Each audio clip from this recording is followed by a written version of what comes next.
let's get into politics.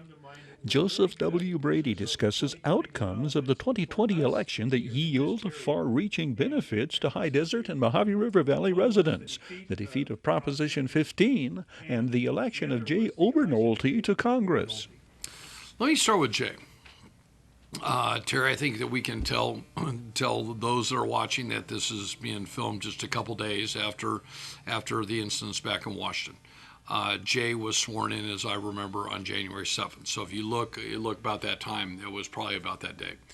I've known Jay since he came down that hill from Big Bear, and was looking to become involved, and was looking to bring his business background to the state level where he was successful.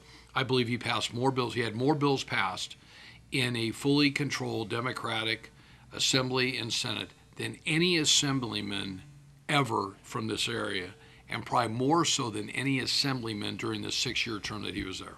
Number one. He's a businessman. Both him and Heather got a great family. They got 25 people working up in Big Bear. They build video games, nonviolent video games.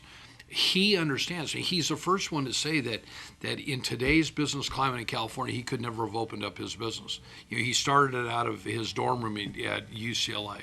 So he understands business. And I think that's what we need back there. We need, I think, Terry, with what we saw this week, we need to get beyond this rhetoric that we hear every 2 years about we're going to work for you, we're here. But then when you see the finger pointing that goes on, you look at the newspaper headlines, okay? This is no longer about Donald Trump. This is about our country, okay? And I'll tell you one thing about Jay. I've seen Jay operate where Jay can work very well with people on the other side of the aisle. They have no idea how well that they're working because he makes people feel very comfortable. I'm going to tell you this. I would not be surprised if he were not running for president of the United States in 15 years.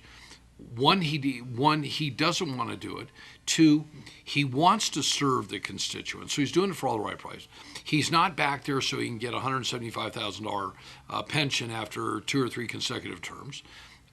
He's really the epitome of why we need more people like him. With recent days, we've seen a lot of TV coverage, both positive and negative, about a lot of war veterans that are now serving in Congress. I'm tickled pink for us. I brag about Jay to my friends down in Prescott, but I think he's going to do real well. The defeat of Prop 15, I can actually say I feel that I had something to do with it. You did a video that we shared with 40,000 developers and commercial brokers statewide. I heard from a couple of friends I hadn't heard from. Prop 15 would have been devastating. And Prop 15 would have been devastating at a time that with COVID continuing, although I believe that the shots are going to get here, I think they're going to get here as quick as they possibly can. I don't think it has a question of whether Trump was going to get them here or Biden was. I think those people that are working in government don't care who the president is. They want to get those shots out. So I do believe that that's going to happen. I think that the economy is really good right now. I mean, look at the stock market. It's setting brand new records every single day. And it's even rising at a time that we've had some unrest back in Washington. So people, I think, feel that the fundamentals are good. What I do worry about is the federal policies that this next administration will bring in. And we are still in the greatest country in the world. We need to work together for the betterment of the United States of America. Okay, not for your own personal agenda. Terry, I'm going to tell you something. This is scary. This happened about 2 years ago. The person that I called that night, I'll send this video to. I was watching the news. I was sitting at our counter. I was reading the paper, and I got really mad when I thought I was tired of listening to Adam Schiff and all the waste. I mean, they wasted over $45 million on the Russian hoax. So I picked up the phone and I called a friend of mine who was an aide to somebody in Congress. And I said, if we could get a bunch of people from the Inland Empire and from up here to go down to his district, what do you think? And I told him I would spend 3 days and 3 nights. I'd pay my own hotel bill and go knock on doors and see what we do to get Adam Schiff out. And the guy said to me, he said, Jay, you're wasting your time. He says he sits on $7 to $10 million of money. He's related to George Soros. If we want to change how we vote, we do it at the local level. We do it through our registrar of voters. We do it through our state legislatures. We go to the Jay Obernoltes. We have Smitty now, Thurston Smitty Smith up in Sacramento. Hopefully,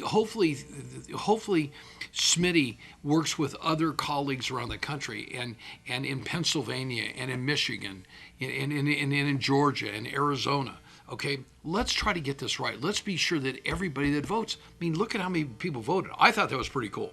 I mean, what I saw in Spring Valley Lake happen. Okay, 89%. This is like so cool. 5,811 people were registered to vote in Spring Valley Lake, and I was watching that because of Measure V. This is not about Measure V. 89% of those who are registered voted. But you know what was nice? We're in the United States of America, and so many people wanted to get involved. Let's remember this. We live in the greatest country in the world. We've got the greatest opportunities in the world. And I think we really, really, really need to come together at all levels, locally, countywide, statewide, nationally. I mean, I'm proud of my country. I love my country, but I don't like what I see today. Be watching for developments ahead at Victor Valley College on an upcoming report. Thank you for joining us.